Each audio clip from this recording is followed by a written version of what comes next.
요즘 여자들은 특히 뇌가 인스타그램 알고리즘에 완전히 점령당해 있습니다. 결혼을 사랑하는 사람과의 결합이 아니라 내가 남자에게 베푸는 거대한 희생이라고 철저히 세뇌당해 있다는 겁니다. 즉 결혼을 시작하기도 전에 이미 탈출 전략과 수익 배분을 계산하고 들어온다는 겁니다. 이 가스라이팅 패턴을 읽지 못하면요, 당신은 정성껏 읽어온 인생을 한순간에 털리고 양육비 송금 기계가 될 가능성 낮지 않습니다. 이게 왜 남성들에게 무서운 이야기이냐고요?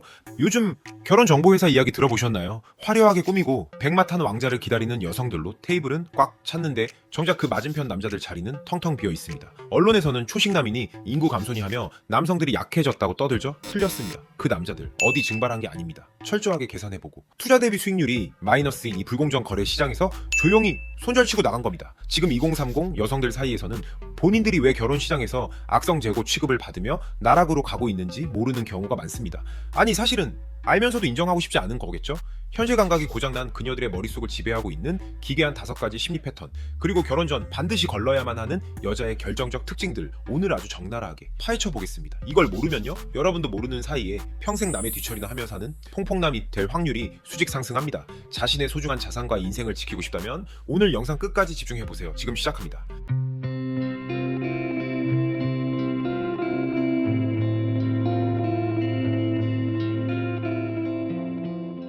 첫 번째, SNS의 삶이 평균이라는 심리입니다. 요즘 여자들은 특히 뇌가 인스타그램 알고리즘에 완전히 점령당해 있습니다. 화면 속 어떤 여자가 성공한 사업가랑 결혼했다, 남편을 잘 만나서 이렇게 산다 라는 영상이 올라오고 거기에 명품 소비, 매주 가는 파인다이닝, 5성급, 호캉스가 대한민국의 평균 남자들 모두가 해줘야 하는 스탠다드로 여깁니다. 특히 결혼 앞에서는 이 인식의 오류를 자연스럽게 들이밀 때가 많죠. 연봉 1억, 키 180, 서울자가 아파트 보유 같은 조건을 가진 육각형 남자는 오히려 평범한 수준이 아니냐고 반문합니다. 통계적으로요, 이런 남자는 대한민국 1% 미만이죠. 그녀에게 남자는 함께 인생의 풍파를 헤쳐나갈 파트너가 아닙니다. 내 SNS 피드를 장식해줄 도구이자 친구 언니 동생들 사이에서 내 가치를 증명해줄 호구일 뿐이죠. 만약 결혼이라는 전제에 이런 이야기를 아무렇지 않게 꺼낸다면 그 여자와 미래를 그리는 게 맞는 답일까요? 두 번째는 SNS의 삶이 평균이라는 생각입니다. 냉정하게 말해서 20대 여성은 생물학적으로 가장 희소하고 비싼 자원인 젊음과 건강을 독점하고 있습니다. 일반적으로 수많은 남자가 줄을 서고 비위를 맞추고 자원을 쏟아붓는 건 그 가치에 반응하는 본능적인 결과입니다. 진짜 문제는 여기서 발생하죠. 이 시기의 여성들 중 일부는 남자들의 헌신이 자신의 대단한 매력 때문이라고 믿어버립니다. 이런 매력 때문에 남자들이 이렇게 매달린다고 착각하는 거죠. 하지만 젊음은 시간이 흐르면 반드시 감가상각되는 자산입니다. 30대 중반이 되어서도 나 예전에 이런 남자까지 만나봤어 라며 과거의 영광에 갇혀 지냅니다. 시장 가치는 변했는데 본인이 내놓은 카드는 낡은 그대로면서 베팅 금액은 예전 최고가 그대로 부르는 셈입니다. 결국 거래는 결렬되고 남는 것은 현실을 부정하며 비대해진 자아뿐이죠. 세 번째는 자신이 사회에서 스스로 살아온 것에 대한 고생과 노력을 남자를 통해 보상받으려고 하는 심리입니다. 30대까지 치열하게 경쟁하며 커리어를 쌓아온 여성들 같은 경우 자기 객관화보다 자부심이 앞섭니다. 그녀들은 이렇게 생각합니다. 내가 이만큼 노력해서 이 자리에 왔고 이만큼 돈을 모았으니 내 남자는 최소한 나보다 두세 단계는 더 우위에 있어야 해. 여기서 남녀의 가치, 계산법 충돌이라는 비극이 시작됩니다. 여자는 내가 이만큼 성취했으니 더 높은 대우를 받아야 마땅하다고 주장하지만 남자는 여자의 연봉이나 직급을 결혼의 결정적 가치로 보지 않습니다. 남자가 원하는 건 고액 연봉의 직장 상사가 아니라 정서적인 안정감과 따뜻한 가정입니다. 가치 계산의 공식이 완전히 다른 거죠. 결국 본인이 공들여 쌓은 커리어가 상대를 압박하는 족쇄가 되고 기대만큼의 보상을 해주지 못하는 남자를 보며 분노와 히스테리만 쌓여가게 됩니다. 이와 관련된 재미난 이야기를 하자면 사업가 모임에서 알게 된 여자였는데 30대 후반에 인스타나 어플에 야한 사진을 올려서 남자들의 이목을 끌고 그중에서 어리고 잘생긴 남자들만 골라 만난다는 여자가 있더군요. 자기는 아직 어린 남자들한테도 먹힌다고 말을 하지만 진짜 상위 1% 육각형 남자라면 30대 후반 여자를 만날 일은 없죠. 여자는 나이 50에도 성적 자극으로 인해 충분히 남자를 바꿔 만날 수 있는데 말이죠. 개인적으로 그런 발언이 참 안타까웠습니다.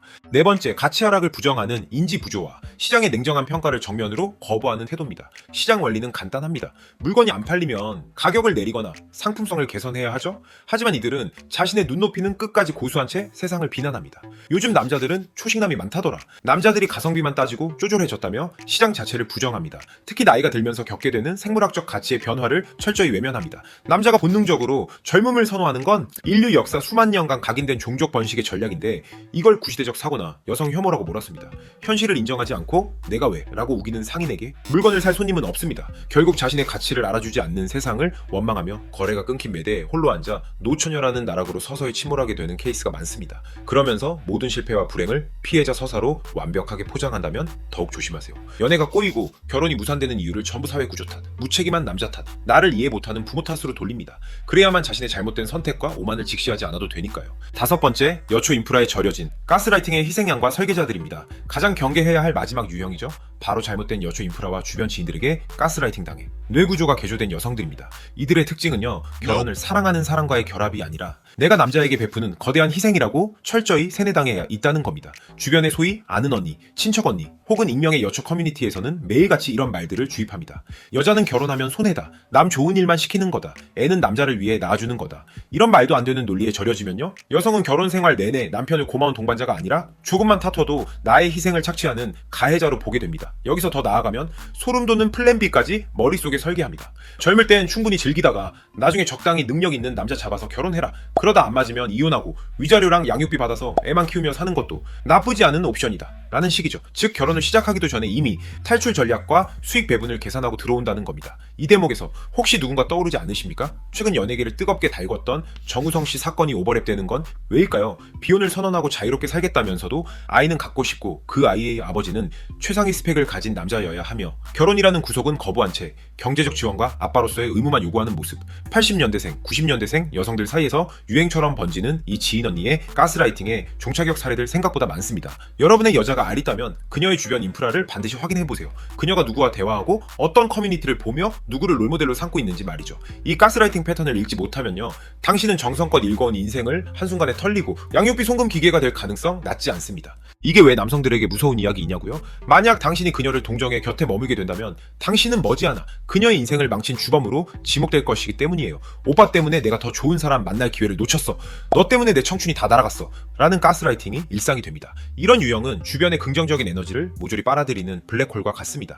만약 썸이나 연애 초반에 세상은 나에게만 가혹하다는 식의 피해 의식이 보인다면 그건 경고등입니다. 뒤도 돌아보지 말고 관계를 끊어내세요. 오늘은 결혼 전에 반드시 걸러야 할 여자 특징에 대해 이야기해봤습니다.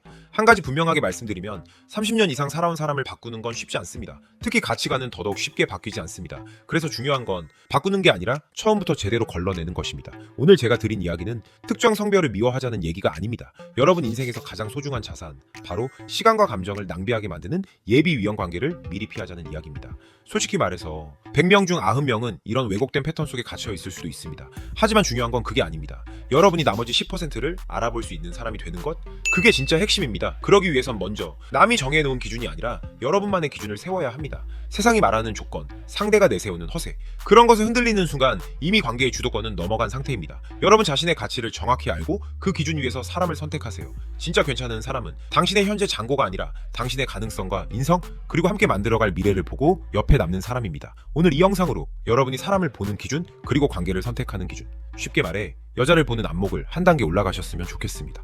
쓸 수 없는 걸 알려주는 건 쓰레기라고 생각해요. 이론만 화려하고 막상 써보면 아무것도 안 되는 거, 그런 거 우리 구독자들에게 드리고 싶지 않아요.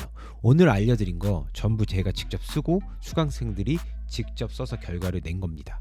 이렇게 실전에서 바로 꺼내 쓸 수 있는 내용만 다루는 채널 불티뷰가 유일하죠. 그러니까 앞으로도 많은 응원 부탁드립니다. 자, 끝으로 유튜브 포맷 특성상 짧은 영상으로 모든 걸 전달하기엔 사실 어려워요.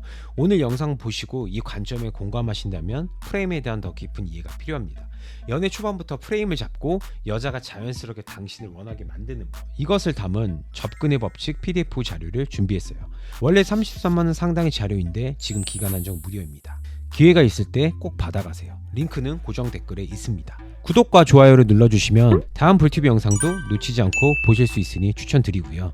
마지막으로 댓글로 오늘 영상에 여러분의 생각도 편하게 남겨주세요. 여러분의 관점이 궁금합니다. 그럼 다음에도 유익한 영상으로 돌아올게요.